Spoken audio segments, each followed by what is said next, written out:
दोस्तों नमस्कार, जोहार। चलिए जानते हैं झारखंड सूबा की ताजा खबरों को, लेकिन उससे पहले अगर आपने अभी तक इस चैनल को सब्सक्राइब नहीं किया तो सब्सक्राइब कर लें, जिससे कि आपको झारखंड सूबा की ताजा खबर रोजाना मिलती रहे। तो सबसे पहली खबर की बात करें तो झारखंड में मंत्रिमंडल विस्तार के लिए चंपई सोरेन सरकार को कांग्रेस का इंतजार। झारखंड सरकार में कांग्रेस के मंत्री आलमगीर आलम के इस्तीफा देने के बाद से मंत्रिमंडल में 2 पद रिक्त हो गया है। पूर्व से ही एक पद रिक्त था। अब सरकार चाहती है कि मंत्रिमंडल का विस्तार किया जाए। सरकार को कांग्रेस की सूची का इंतजार है। सूत्रों ने बताया कि आलमगीर आलम की जगह कांग्रेस किसे मंत्री बनाकर रखना चाहती है। अब तक सरकार को कोई नाम नहीं मिला है और प्रदेश कांग्रेस के प्रभारी गुलाम अहमद मीर इन दिनों जम्मू कश्मीर के दौरे पर हैं। 21 जून को पश्चिम बंगाल जाएंगे और फिर 22 जून को झारखंड को लौटेंगे। अगली खबर, राज्य की राजधानी रांची में प्रभात खबर ने प्रतिभा को दिया सम्मान। केंद्रीय मंत्री संजय सेठ ने कहा कि नशे की बुराई से दूर रहें बच्चे। बता दें कि इस अवसर पर केंद्रीय रक्षा राज्य मंत्री संजय सेठ ने कहा कि प्रभात खबर मेधावी बच्चों का सार्वजनिक सम्मान कर रहा। हमारे जमाने में किसी को 60% अंक आ जाते थे तो उसका हम उत्सव मनाते थे, और आज के बच्चे बहुत ही प्रतिभाशाली हैं। 98-99% अंक लाते हैं। मैं आप सभी बच्चों से कहूंगा कि आप लोग नशे की बुराई से दूर रहें। साथ ही कहा कि नशे की बुराई को रोकना पूरे समाज की जिम्मेदारी है। अगली खबर की बात करें तो रांची के मौर्या होटल में चल रहा था देह व्यापार का धंधा। 2 लड़कियों के साथ एक युवक गिरफ्तार। बता दें कि झारखंड की राजधानी रांची के एक बड़े होटल में देह व्यापार का धंधा चल रहा है, और इस गुप्त सूचना के आधार पर पुलिस ने अरगोड़ा थाना क्षेत्र स्थित होटल मौर्य में छापेमारी की। तभी होटल के कमरे से 2 लड़कियों को पकड़ा गया। वहीं एक युवक को भी गिरफ्तार किया गया है। पकड़े गए तीनों के पास से कई आपत्तिजनक सामान भी बरामद किए गए। होटल में सेक्स रैकेट चलने की बात आग की तरह फैल गई और देखते ही देखते होटल के बाहर लोगों की भारी भीड़ लग गई। पुलिस ने 2 युवतियों और एक युवक को अपने साथ थाने लेकर गई है। बताया जाता है कि पकड़ी गई लड़कियों में एक बिहार की रहने वाली है, जबकि दूसरी बंगाल की निवासी है। पकड़े गए युवक से पूछताछ की जा रही है। अगली खबर, इस शर्त को पूरा करें और झारखंड में जेडीयू का टिकट पाएं। नीतीश कुमार की पार्टी का बड़ा ऐलान। बता दें कि जदयू के प्रदेश अध्यक्ष सह राज्यसभा सदस्य खीरू महतो ने प्रदेश पार्टी नेताओं को विधानसभा चुनाव में जुट जाने को कहा और डीबडी स्थित पार्टी कार्यालय में बैठक में सदस्यता अभियान में तेजी लाने का जोर दिया। साथ ही विधानसभा वार सम्मेलन आयोजित करने एवं मतदाताओं को पार्टी के कार्यक्रमों से जोड़ने के लिए कार्य योजना तैयार करने के निर्देश दिए हैं। साथ ही कहा कि न्यूनतम 15,000 सदस्य वाले नेताओं को ही आगामी विधानसभा क्षेत्र में टिकट देने पर विचार किया जाएगा और इस मानक को अनिवार्य रूप से लागू किया जाएगा।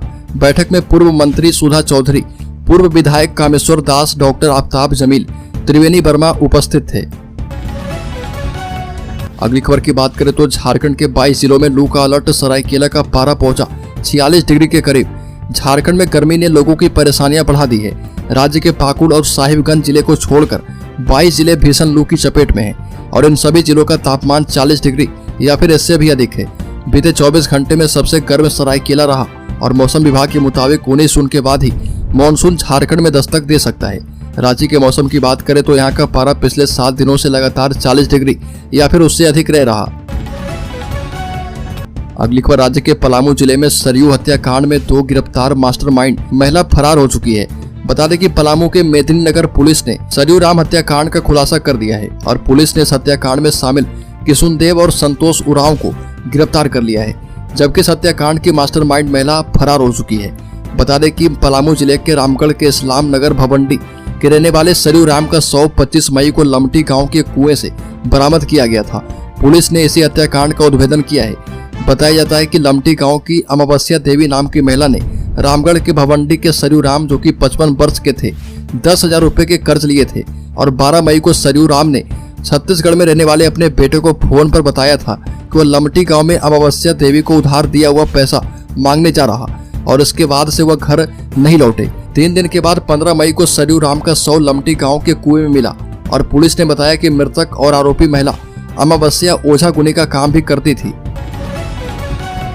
अगली खबर, झारखंड में भाजपा के प्रदेश अध्यक्ष बाबूलाल मरांडी ने कहा कि बिजली पानी देने में फेल साबित हो रही झारखंड सरकार। भाजपा के प्रदेश अध्यक्ष और राज्य के पूर्व मुख्यमंत्री बाबूलाल मरांडी ने कहा कि पलामू सहित पूरे प्रदेश में बिजली और पानी देने में भी झारखंड सरकार फेल साबित हो रही है। केंद्र सरकार की नल जल योजना का लाभ दिलवाने में भी राज्य सरकार फेल हो गई है। थोड़ा बहुत काम हुआ है, लेकिन उसकी भी स्थिति ठीक नहीं है। लोगों को पर्याप्त बिजली पानी मिले, इसके लिए युद्ध स्तर पर अभी भी कार्य करने की आवश्यकता है। बिजली नहीं मिलने के कारण व्यवसाय ठप है और मरांडी ने कहा कि पलामू का अधिकतम तापमान हर दिन 45 डिग्री को पार कर रहा। ऐसे में एसी तक काम करना बंद कर चुका है।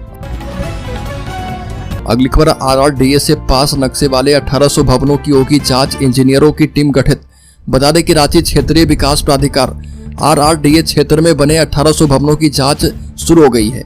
RRDA से वर्ष 2017 से स्वीकृत हुए नक्शे से बने भवनों की जांच करवाई जाएगी और इस दौरान देखा जाएगा कि नक्शे के मुताबिक भवन का निर्माण हुआ है या फिर नहीं हुआ, रेन वाटर हार्वेस्टिंग सिस्टम है या नहीं, शर्तों के मुताबिक पौधे लगाए गए हैं या फिर नहीं, और नाले का निर्माण किया गया है या फिर नहीं किया गया है। सर्वे के दौरान भवन में आग से सुरक्षा के लिए लगाए गए फायर फाइटिंग सिस्टम और ऑक्यूपेंसी सर्टिफिकेट की भी जांच की जाएगी और इसके बाद इसकी सूची तैयार की जाएगी।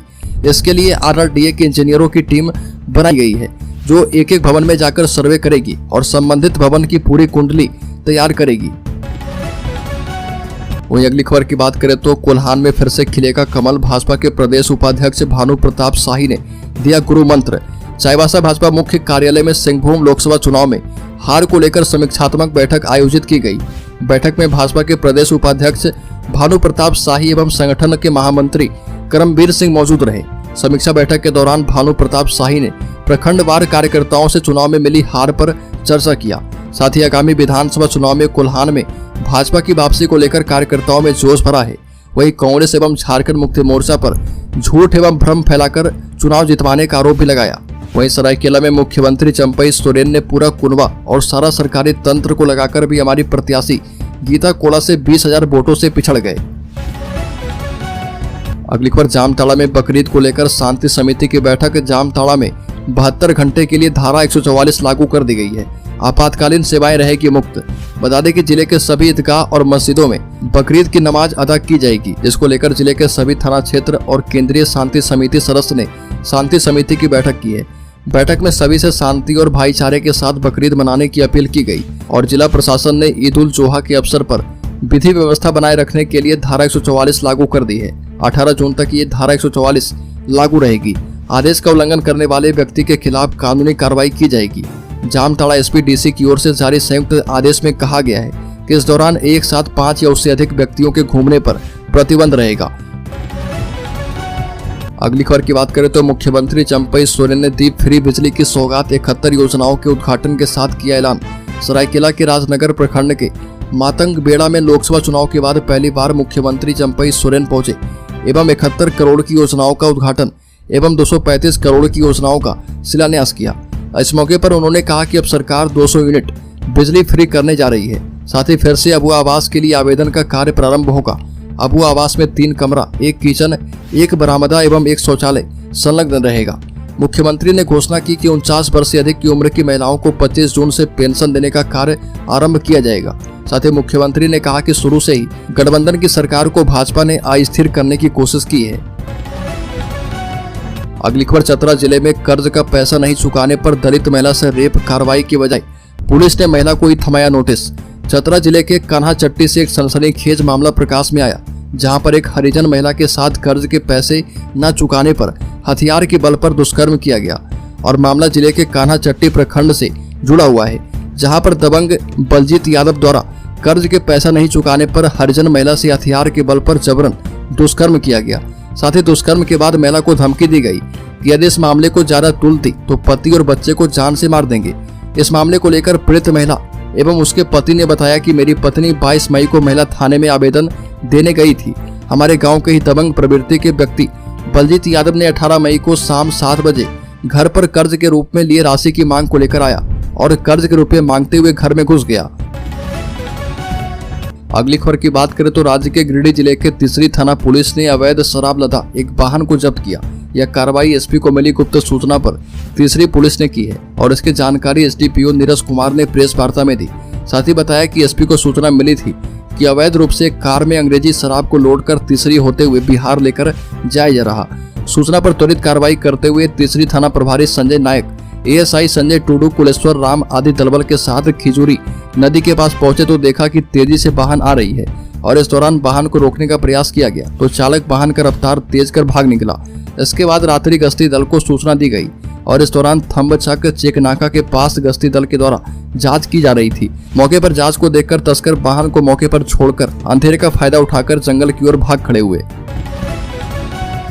अगली खबर फादर्स डे पर धोनी और बेटी जीवा की देखी स्पेशल बॉन्डिंग। महेंद्र सिंह धोनी अपनी हर भूमिका को पूरी जिम्मेदारी से निभाते हैं। पहले वो कप्तान रहते हुए भारतीय टीम को एक नई ऊंचाई पर ले गए। अब क्रिकेट से रिटायर होने के बाद अपना समय परिवार को देते हैं। पत्नी साक्षी और बेटी जीवा के साथ खूब समय बिता रहे। वहीं फादर्स डे के मौके पर उनकी एक स्पेशल वीडियो सामने आई, जिसे चेन्नई सुपर किंग्स ने शेयर किया है। और ये वीडियो रांची शहर की है, जहां फार्म हाउस पर वो अपनी बेटी और पेट्स के साथ मस्ती करते दिख रहे।